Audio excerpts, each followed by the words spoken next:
Selamat sore, Assalamualaikum warahmatullahi wabarakatuh. Sebelumnya, perkenalkan nama saya Pani Apriliani. Materi kali ini tentang sejarah sosial budaya yang mungkin tidak banyak dibahas gitu, tidak banyak dibahas dalam topik kesejarahan gitu.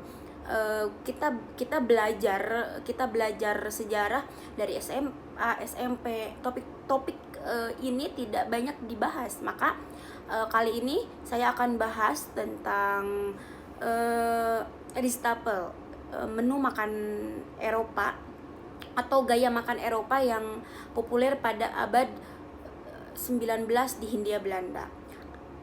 Kata Ristapel ini sangat sangat awam mungkin bagi kalangan, bagi masyarakat Indonesia pun mungkin akan sedikit apa itu Ristapel gitu. Bahkan mungkin untuk para yang belajar sejarah pun ini kata Ristapel ini tidak banyak diketahui. Maka dari itu saya akan memulai membahas tema ini, yaitu apa sih Ristapel itu gitu. Ristapel adalah jamuan makan pada masa kolonial.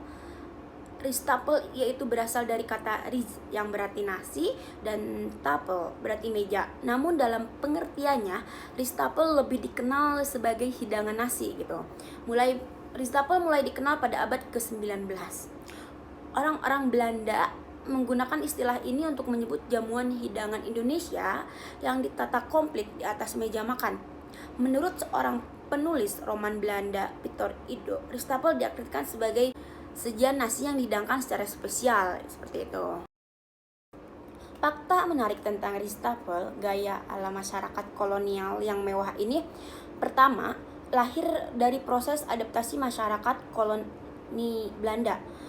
Jadi sekitar abad 19, interaksi masyarakat kolonial dengan masyarakat pribumi di Hindia Belanda memunculkan kebudayaan baru yang disebut budaya Indis. Budaya Indis merupakan budaya baru yang muncul akibat bercampurnya kebudayaan Belanda dan pribumi. Kebudayaan Indis meliputi banyak aspek di kehidupan masyarakat Hindia Belanda, salah satunya menyangkut gaya makan yang disebut Ristapel. Lalu yang kedua ada nasi, adalah hidangan yang selalu ada gitu. Nah, Ristapel secara harfiah terdiri dari dua kata, yakni riz yang berarti nasi dan tapel yang berarti meja. Berdasar hal tersebut, nasi itu jadi merupakan hidangan utama dalam penyajiannya. Hal ini mengadopsi kebiasaan makan masyarakat pribumi yang juga menjadikan nasi sebagai hidangan utama. Lalu penggunaan sendok, garpu dan pisau ini salah satu unsur atau kebudayaan Eropa yang kental gitu, yang kental sekali dari sajian Ristapel. Penggunaan piranti seperti sendok, garpu serta pisau yang digunakan seringkali tidak terbuat dari aluminium biasa, melainkan dari perak. Hal ini untuk menunjukkan prestis yang besar dari budaya makan masyarakat kolonial. Lalu yang keempat, kemudian menyajikan lebih dari satu menu. Jamuan Ristapel menyajikan lebih dari satu menu masakan. Hidangan ditata berdasarkan kebiasaan orang Belanda, di mana setiap hidangan diletakkan di atas piring tersendiri. Penyajian hidangan juga harus terstruktur, dimulai dari nasi sebagai hidangan utama, sayur, serta lauk pauk sebagai hidangan tambahan, dan pencuci mulut yang meliputi seperti buah, kue, maupun es. Lalu selanjutnya disajikan di hotel dan restoran berbintang. Ristapel selalu menjadi hidangan istimewa ya untuk saat itu untuk bangsa Eropa.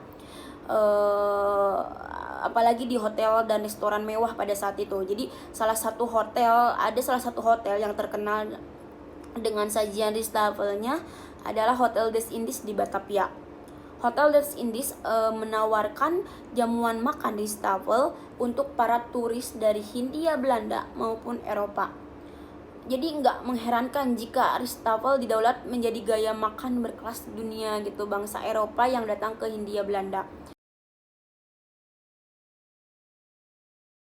sambal yang tidak boleh dilewatkan. Nah, salah satu ciri khas dari hidangan pribumi adalah rasanya yang pedas.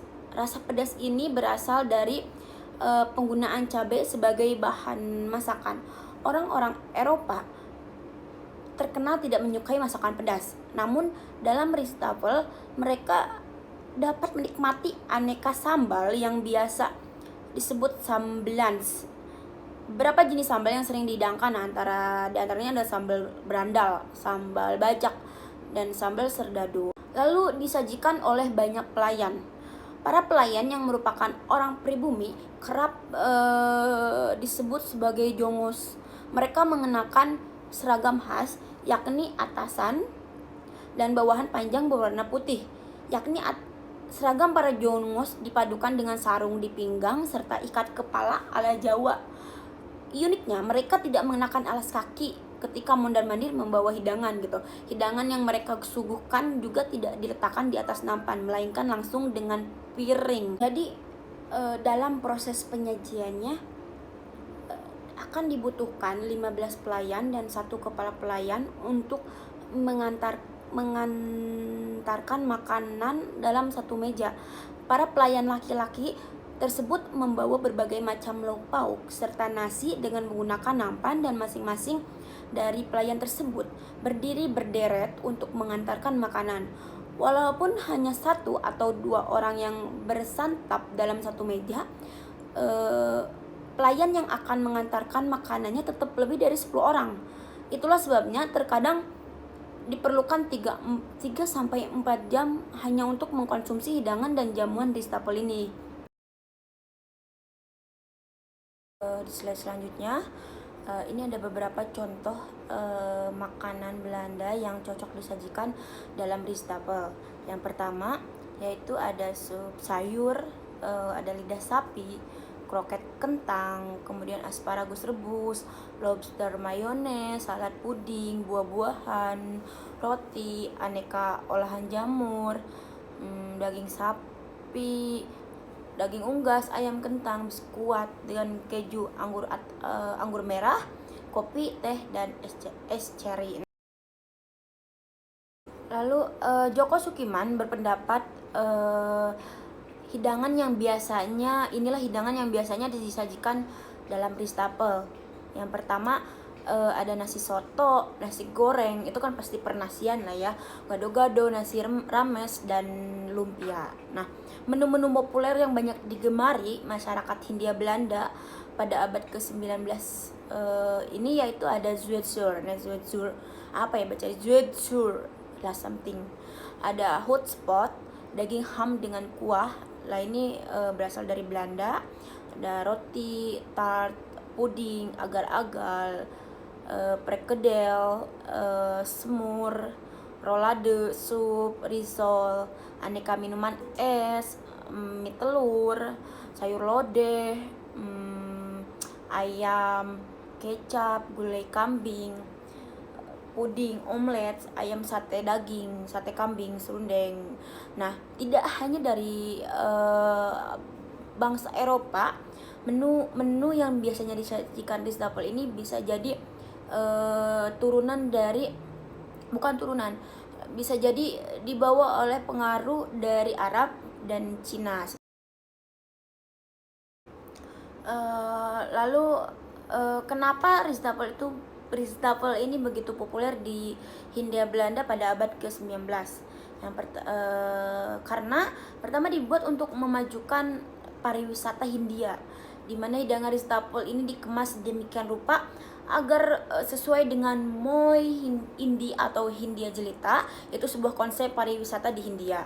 Jadi pada tahun 1920-an kita bisa menemui hidangan Ristafel di berbagai hotel seperti Hotel Des Indies di Batavia, Hotel Savoy Homan di Bandung.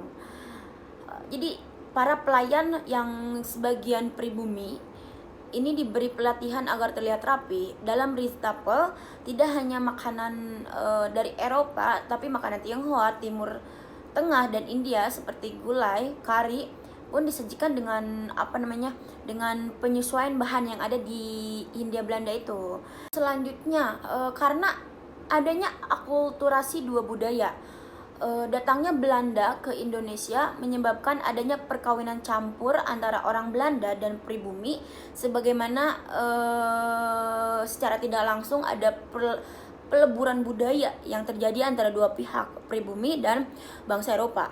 Lambat laun orang-orang bangsa Eropa menyantap hidangan lokal menjadi kebiasaan lumrah seperti itu. Dan ditambah lagi makanan Indonesia yang kaya akan bumbu dan rempah merupakan hal yang sangat menarik bagi bangsa Eropa. Bahan pola makan tidak terjadi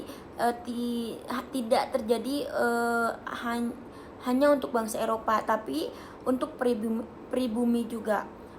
Bisa kita lihat dulu sebelum Ristafel ini populer, orang-orang pribumi makan hanya menggunakan tangan dan beralasan lantai gitu, tidak duduk atau menggunakan piring, sendok garpu seperti orang-orang Eropa. Ini membuat sebuah perubahan yang bisa kita lihat setelah Ristafel populer di Hindia Belanda ini.